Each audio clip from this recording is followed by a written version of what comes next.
ಮನೆಯಲ್ಲಿ ಮಜ್ಜಿಗೆ ಉಳಿದಿದ್ರೆ ಈ ಥರ ಸಾಫ್ಟ್ ಆ್ಯಂಡ್ ಡಿಲಿಷಿಯಸ್ ಆಗಿರುವ ಒಂದು ದೋಸೆ ಟ್ರೈ ಮಾಡಿ. ತುಂಬ ಸಾಫ್ಟಾಗಿ ಬಂದಿತ್ತು. ಫಸ್ಟ್ ಟೈಮ್ ನಾನು ಕೂಡ ಟ್ರೈ ಮಾಡಿದ್ದು.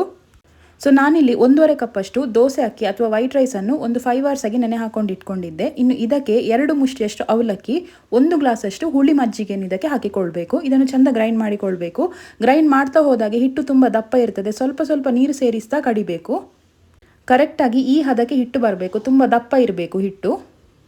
ಇನ್ನಿದಕ್ಕೆ ಒಂದು 1/2 ಕಪ್ಪಷ್ಟು ಬೆಲ್ಲ ಸೇರಿಸ್ಕೊಳ್ಬೇಕು. ಬೆಲ್ಲ ಯಾಕೆ ಹಾಕೋದು ಹೇಳಿದರೆ ಸ್ವೀಟ್ಗೋಸ್ಕರ ಅಲ್ಲ, ನಾವು ಮಜ್ಜಿಗೆ ಹುಳಿ ಇರ್ತದೆ ನೋಡಿ, ಅದಕ್ಕೆ ಬ್ಯಾಲೆನ್ಸಿಗೋಸ್ಕರ ಈ ಬೆಲ್ಲ ಹಾಕ್ಕೊಳ್ಳೋದು. ಸೊ ಬೆಲ್ಲವನ್ನು ಚೆಂದ ಮಿಕ್ಸ್ ಮಾಡಿಕೊಂಡು ಓವರ್ನೈಟ್ ಫರ್ಮೆಂಟೇಷನಿಗೆ ಬಿಡುವ. ಹಿಟ್ಟು ಕರೆಕ್ಟಾಗಿ ಬಂದಿದೆ. ರುಚಿಗೆ ತಕ್ಕಷ್ಟು ಉಪ್ಪು ಹಾಕಿ ಚೆಂದ ಇದನ್ನು ಮಿಕ್ಸ್ ಮಾಡಿಕೊಳ್ಳೋದು. ದೋಸೆಯನ್ನು ಆದಷ್ಟು ತೆಳು ಹಾಕಿಕೊಳ್ಳೋದು ಬೇಡ, ಆದಷ್ಟು ದಪ್ಪ ಇದ್ದರೆ ಒಳ್ಳೆಯದು. ಆ್ಯಕ್ಚುಲಿ ನಾನು ಇದನ್ನು ಫಸ್ಟ್ ಟೈಮ್ ಟ್ರೈ ಮಾಡಿದೆ ಆಯಿತಾ. ಟೇಸ್ಟ್ ಮಾತ್ರ ಸೂಪರಾಗಿ ಬಂದಿತ್ತು.